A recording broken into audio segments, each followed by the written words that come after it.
Still talking about Africa's future talents right there in Algeria, the Under-17 African Cup of Nations. We have matches today, two more spots in terms of the semi-final spots and more importantly, the World Cup spots as well. You have Mali against Congo. That will be the first quarterfinal fixture. And by 8 p.m., it's going to be Nigeria against Burkina Faso. Now, this is the big one because 11 months after a thrilling final at the Cape Coast Stadium in Ghana, which saw Nigeria's Golden Eaglets defeat the Young Stallions of Burkina Faso by 2-1 in the Wafu B Cup of Nations final. Both teams will square up tonight in the quarterfinals of the Under-17 African Cup of Nations. Now, Burkina Faso's head coach, Brahima Traore, has stressed on the importance of teamwork, while for the Nigerian coach, Unduka Ugbade, he is of the opinion that the World Cup ticket is the only motivation his side needs to triumph at this tournament, especially this match. Now, joining us to discuss this is the former media officer of the future Eagles, that's the Under-13 and Under-15 national team of Nigeria, Adepoju Toby Samuel, who also doubles as a sports journalist. It's good to have you on the show, brother. Yeah, good morning. Thank you for having me. Good morning. Now, let's begin with the discussion with the match itself. This is a rematch of, the last Wafu B Cup final where Nigeria triumphed by 2-1. This time around, what do you expect from both teams? Absolutely. It's really good to be a tough game for both countries. And also a lot of pressure on our boys, looking at the fact that they had a shaky, group games. Maybe a better performance from them, but I mean, they got the job done. They progressed to the next round, and just one game away from the World Cup. But I mean, it's not going to be easy for a team you defeated in a final in your region. You are meeting again in the quarterfinal, and there's one big thing at stake, which is the World Cup ticket. I mean, it's pretty going to be difficult, but I'm looking forward to an interesting game. And as I want, it gives you a lot of interesting moments from the boys. They make you laugh. Yeah, on the other angle, as a Nigerian, you feel the pressure. You want the boys to progress. Likewise, Burkina Faso also. It's really nice to see countries like Burkina Faso also, I mean, moving up in the world football. I mean, a few years ago, you can't find Burkina Faso at this stage. I mean, 3 years ago, we can sleep and say, oh, this game will win 6-0, 7-0. Things are really different now. A lot of countries are really catch up with us. And then really also, showing what they could offer the rest of the world. So it's going to be an interesting game. I will watch with my open mind, but as a Nigerian, I want to progress to the semi-final and pick the World Cup ticket. Okay, let's talk about both teams now. For Burkina Faso, they had to play just 2 matches as a result of South Sudan's disqualification due to age falsification. Meanwhile, Nigeria played 3. Now, for the Nigerian team, across the 3 group stage matches they played, they scored 4 goals, but considered 3 goals, an average of a goal per game, which is worrisome. For the Burkina Faso team, they scored 2 goals and also considered 2. So it looks like both sides are seemingly balanced when it comes to the offensive aspect of the game as well as defensively. How much of a concern do you think it will be, especially for the Nigerian coach, that his team has considered 3 goals in 3 games thus far?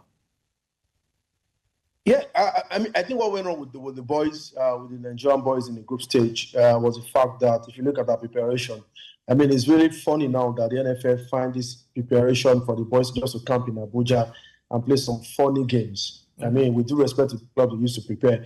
And then why you see other countries do as much as possible to camp their boys, outside their country and get them graded friendlies, in their own level. I mean, so the group games was like our boys just preparing for the tournament. I mean, it was a very different level for them. Okay. After the World Cup game, playing some mere games in Abuja, and then you have to play against a lot of decent countries in the group stage. I mean, these are kind of games they should have played, before the group games. But I think the exposure is not there for them. I mean, the experience is there for them.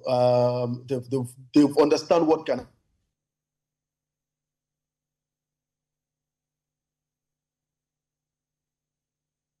Hello, Toby.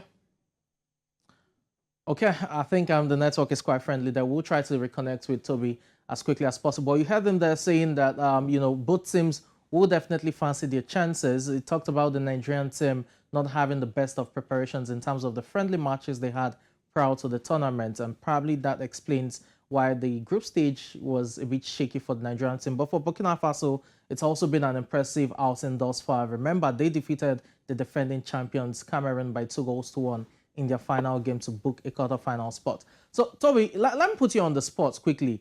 What's your prediction for tonight's game? I